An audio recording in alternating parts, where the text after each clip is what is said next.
Hi, I'm Mike Bellevue, and I'm back again with the first update on the Lyman Great Plains rifle. And what I did in this update basically was work on the shape of the forestock. So that just required a little rasp and file work, and that's what I'm going to be showing you in this video. In the last video, we got the barrel seated. I just want to show you. If you recall, I put inletting black on the bottom flat of the barrel. And then I did a little bit of chisel work right in here to just relieve a tight spot. And you can see we've got our inletting black showing right down the length of the barrel. So I know that we're in there just fine.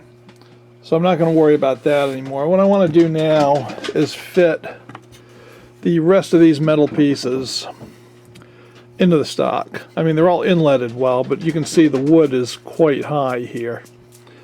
And it's high pretty much everywhere. So all of these spots right here have got to come down, and the wood's got to be taken down to match this and to match the buttstock. And I'm going to do that with a combination of rasping, very little rasping, and then really just going to need some sandpaper. So we'll get on it. Well, I'm just starting off with one of these 4-in-1 rasps, and I am just taking down the wood where it's proud of this entry thimble here. Now you can see that I'm scratching up the thimble, and that's fine. I'm gonna polish out this whole thing later. So all I want to do right now is just basically get the wood on this side down to the right size, and I'll contour it over just like this. And I'm just going to work that. Work that all the way down the length of the stock, bringing all of this down, and then I'll put a little bit of a taper on here so this is not quite so squared off. And that ought to just take me like a few minutes, really. So I'll just get to it. And I just want to maintain these lines in here, which is not going to be difficult at all. And I'm going to give this just a little bit of a curve inward as I work it. Hey, this is pretty thick in here, and I could take that down, but Hawkins are robust guns, so this is not, a delicate Pennsylvania rifle. So I'm going to leave that a little more on the robust side.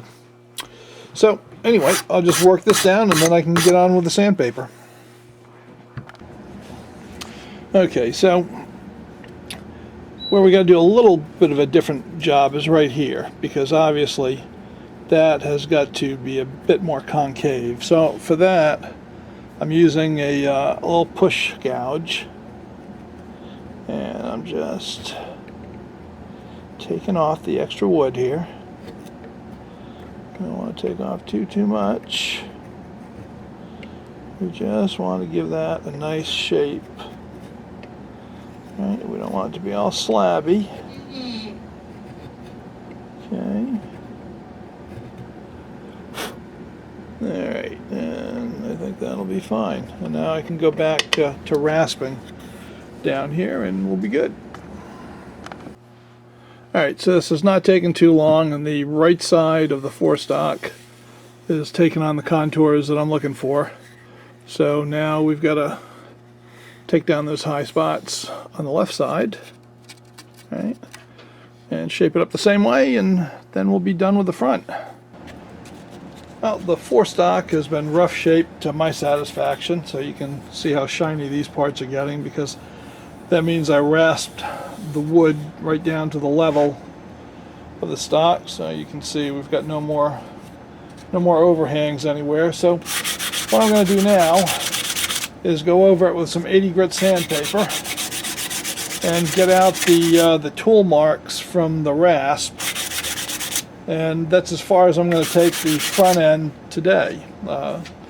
After this, I'm going to move to shaping the buttstock. So I'm just going to continue sanding it till I have the rasp marks out, and then the next thing to do will be to move down here and shape this. This needs to have a little bit of a fish belly, so this is not going to be straight back. It's got to have a little bit of a curve to it coming into here. So that's what I got to work on.